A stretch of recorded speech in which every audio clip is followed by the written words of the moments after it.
What's up, everybody? It's your favorite third-party Legends favorite nerd, and today we are looking at Iron Factory's Pink Assassin, which is their Arcee. She definitely has more of an IDW vibe, but they did Windblade and all that, so I guess it makes sense. And I think they were all inspired from the Metroplex, and that was kind of IDW-esque, so I guess it all ultimately does make sense.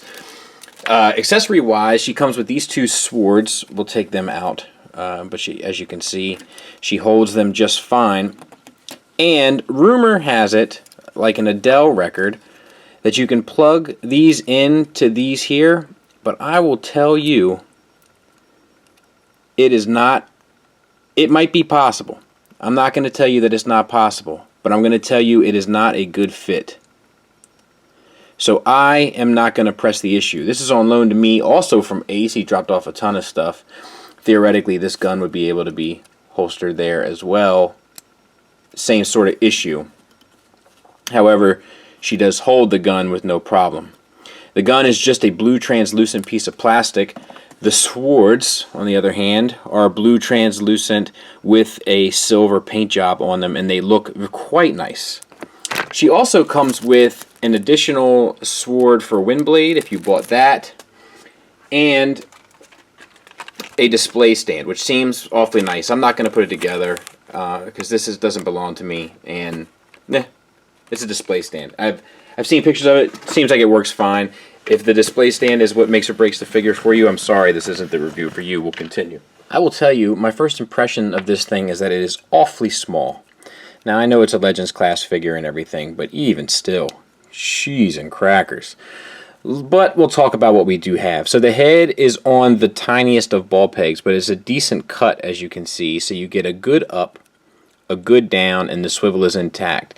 It is one of those ball pegs where when you hit certain angles it does start to feel loose though, but for the most part it does a decent job. We have silver paint applied to the face piece and then blue paint applied to the eyes, which are super big. But that is a stylistic thing that they have chosen. We have a ball peg at the torso as well that's a little tight. You can get, you know, a little bit of an ab crunch out of it. You can have her lean back a good bit, and you can get the swivel, and that all works fine. A little tight, but it works. Silver paint on the chest, blue paint on the chest, both look good. Ball peg shoulders get you out to there, which is extremely limited. If they wanted to do this properly, this piece here on the shoulder would have been an additional piece. Just got rid of this piece to hold the bicep and had it move all the way up and the hinge move down like you see a lot of 6-inch figures do. Now I know that there's a parts count to be taken into account and there's a small figure. I get it. I'm just saying what the fix is. No bicep swivel, but you get it right at the elbow on another ball peg, which gets you 90 degrees. Nothing for the wrist. We have white paint on the hands, and we have pink paint there. The rest of the paint is not to be seen. Silver paint added to the abdomen area here, and it's done very well. And then it comes down to a T-jointed ball joints for hips that let her go all the way out to there, and front and back to just insane angles. So that's nice. They have an additional thigh swivel, which I thought was a bit bizarre, and the tolerance is a little tight on this side, not so much on I guess it is still on this side too, which I don't think is necessarily needed because you get all the thigh swivel that you really need right there where the ball peg joints. Double jointed knees, so that works well, and the knee joint is a good sculpt on the front, so it does a fairly good job of hiding any sort of ugliness in a sculpt. And then we have the feet, which are on little ball joints as well, ankle tilt up to there, back to there, and the slightest bit of a rocker. The rocker is not enough, and as I was trying to pose her for pictures and such, I found that to be extremely obnoxious. Now, transformation-wise, it's not too crazy.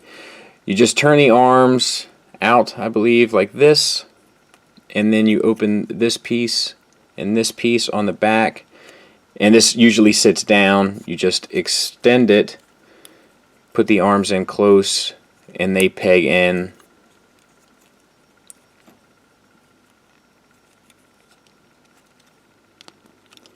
There. And then blurry. Back out a little bit. And then the feet come up and wrap around. And basically do one of these numbers. And then you can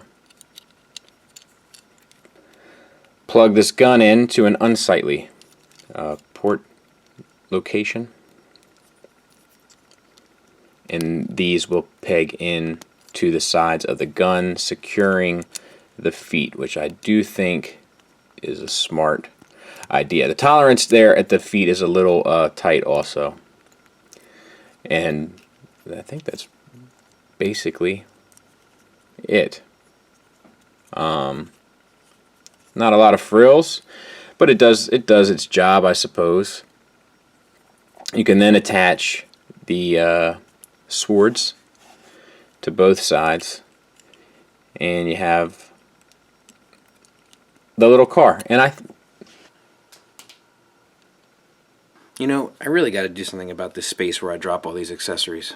Pardon me. And I think that it does a decent job. I guess I should switch this. It's nothing crazy, but it's a Legends style figure, and I think it's okay. Maybe these need to come down. No, it has to sit up there. I don't know. It's fine, I guess. I guess the argument is, what more do you want from a Legends figure? It's just, the problem with third-party Legends class figures is why they're cool and everything, and I get it. They are expensive, so the whole thing of, it's just a little Legends, what do you want from it? I feel like that argument kind of goes out the window a little bit. Let me make sure I got this right. If I do, we'll move on to size comparisons. If not, we'll correct it. But one thing I should also note is that the stand, I guess you could turn the head around if you needed to, if that was a bother to you. The stand does have a separate attachment to hold the car versus the figure, so that's nice.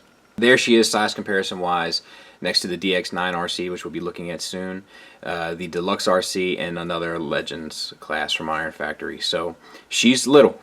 Make sure that you know what you're getting into there. Final thoughts wise, here are the negatives. I feel like the sword should fit onto those pegs in the back for storage better. There's an awful lot of ball pegs here. As a result, it's hard to kind of get things sorted the way you want. And even when they are sorted, you wish you could get a fuller range. Ball joints are supposed to be one of the things that can allow you to get that range, but the sculpt here kind of denies it the access. So with the ankles and the shoulders, we have limited articulation and therefore not as posable of a figure and ultimately not as fun. I've had some really cool poses that I've tried to get to work, but it fails every time because the feet won't allow it to happen. It's also not the most balanced figure in the world, so there are a lot of times you have to have her pretty much standing straight up and down almost to get her easily in position. Now, I'm sure, like if you saw the beginning of the video, I had her in a pretty cool pose. It's just a lot more challenging to get her in that sort of a pose, more challenging than I think most would want. And that's really my negatives. The positives, and also the car mode looks a little unfinished. Like the transformation itself is a little kind of, it's fine, I guess. I don't know. It's not impressive, and like I don't need it to be complex. But if it's simple and it cleans up well, it's fine. The rear of it doesn't really clean up well, 100%, so to speak. I don't know. It's generally unimpressive. But there are some good things. The accessories are cool looking. The sculpt is cool overall. If you get her standing in a good pose or you have her next to Windblade, I'm sure it looks good together. And it's awfully small, and it's not completely inexpensive, right?